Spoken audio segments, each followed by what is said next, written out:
All right, so it's day number 7 of the 31 Days of NRV Fun Challenge. Today we're with Keith, the owner of Vintage Cellar. Keith, we love coming to your tastings here all the time. Tell us a little bit about Vintage Cellar and what makes Vintage Cellar unique. Let's see. I guess I've been trying to listen to the customers for the last 30 years, selling beer and wine.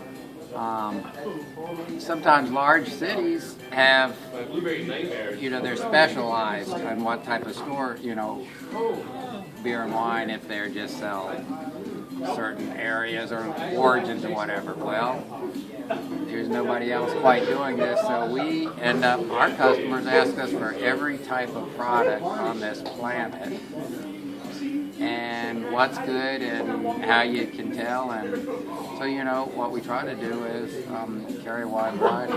We normally stock about 1,000 different beers, and we do tastings every week, and we do a lot of special orders, a lot of mail orders, a lot of tasting. So we're always trying to educate our customers.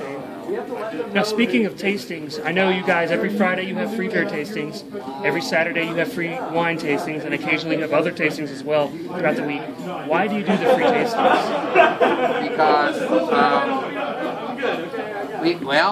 we have an incredibly receptive clientele, and they've realized that, I guess if a picture's worth 1,000 words, how much is a taste worth? So what happens is, you get people that are thirsty, and you give them something to try, and they spend their money. Okay, I know. And I mean,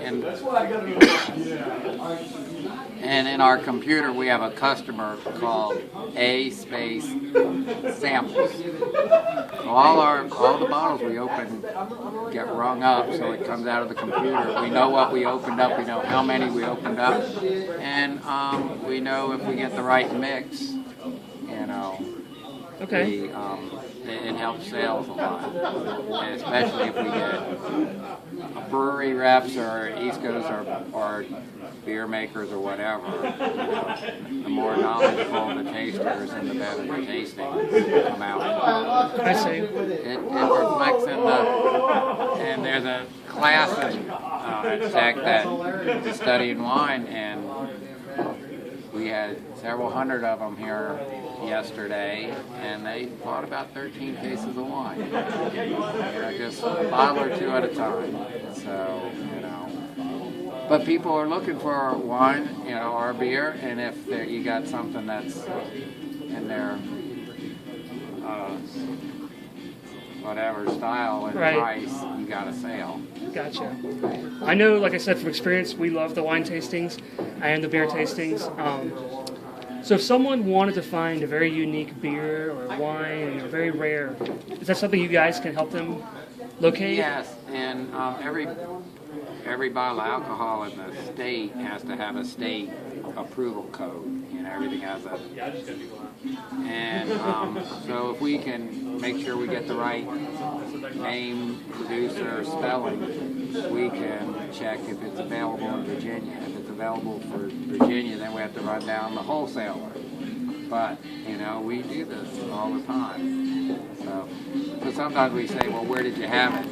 Now, if they had it on another continent, we say, go back to where you had it. They don't ship. That's like going to, Italy and asking for Virginia wine, or even, Minnesota and ask for Virginia wine. They'd probably laugh a bit and then tell you to go back home. Gotcha. So, say someone is new to the New River Valley area, or someone has lived here and has never been to Vintage Cellar. What would you tell that person? Like, why should they come in the doors of Vintage Cellar? It's just that if they are an enthusiast of any sort, this is a store full of enthusiasts. Gotcha. You know, and if people, you know, some people are content with going to McDonald's for a Big Mac. They can do that 365 days a year. So you know what? They could probably drink a couple Budweisers 365, and they would be a happy camper. And you know, the more power to them. And then some people, variety is the spice of life, and they're always looking for something different. So I change what I drink every day because of price, style, who I'm with, air temperature, how much I want to spend. I'll do something different. Okay, great. Keith, thank you so much for taking some time to talk with us. We appreciate it. All right. Thank you.